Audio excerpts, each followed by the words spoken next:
Christakis' ass in any street brawl at any time, anywhere, including tonight. He did say that. So, he said it. So it's a little unclear. We have so many people in the room if Jerry Valley hypnotized people or if this is some kind of perverse form of Stockholm Syndrome and everyone decided to come visit Tommy tonight. I think a lot of you come because you're afraid he's going to write bad things about you in his paper. Not me, though. I've actually come to thank Tommy. This man killed me in his paper when I first came.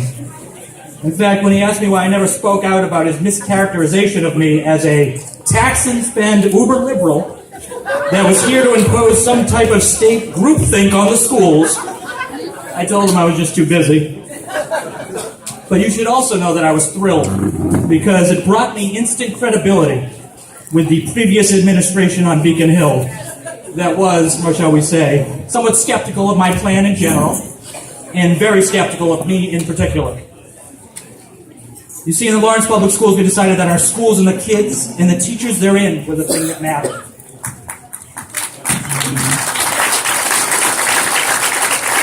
And as such, I cut a third of the central office and moved into a more modest office space. Thank you. Say that. Thank you. Wait, you guys aren't paying him rent anymore, right? We did replace half the principals, and we had to look at some of our lowest performing teachers, but we kept 90% of our teachers because we thought our teachers were great, good, or working hard to improve. They are our most important resource. And for the last 2 years, the Lawrence Public Schools have arguably been the most improved school district in the state of Massachusetts.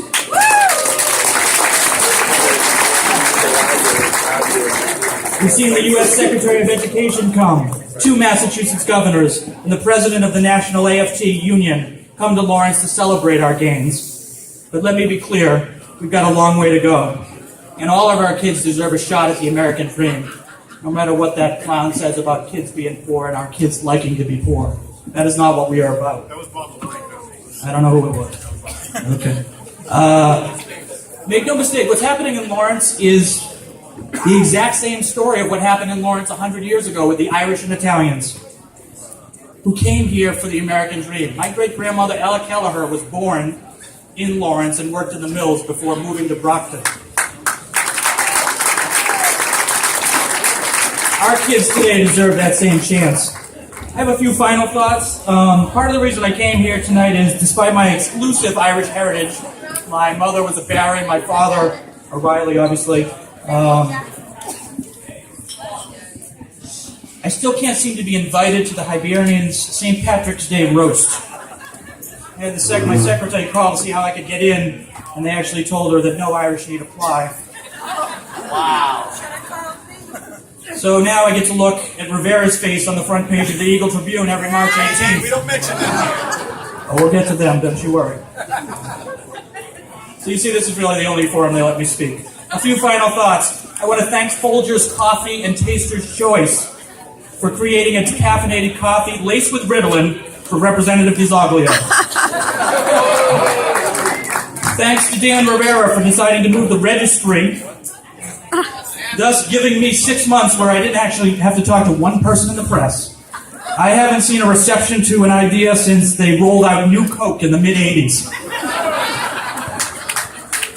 Thanks to at least 6 of the local Merrimack Valley villages for sending half a dozen village idiots I see in the audience tonight.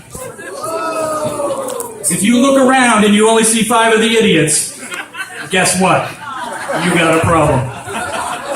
Thank you to Puppy Girl for believing Tommy every year when he promises he will get Bob Barker to this event to remind us all, have your pets spayed and neutered.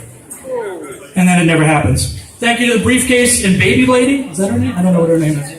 I like the way you write. I don't always know what you're writing about, but you have a wonderful writing style. So that's not a joke. I want to thank the North Andover Police Department and the Lawrence Superior Court for denying Tommy's claims on the Eagle Tribune after he shoveled out the Eagle Tribune parking lot and tried to claim the paper as his own. In all seriousness, I do not like Tommy. But I do appreciate what he does for our kids. and I think we deserve to give him a round of applause for that. Thank you so much.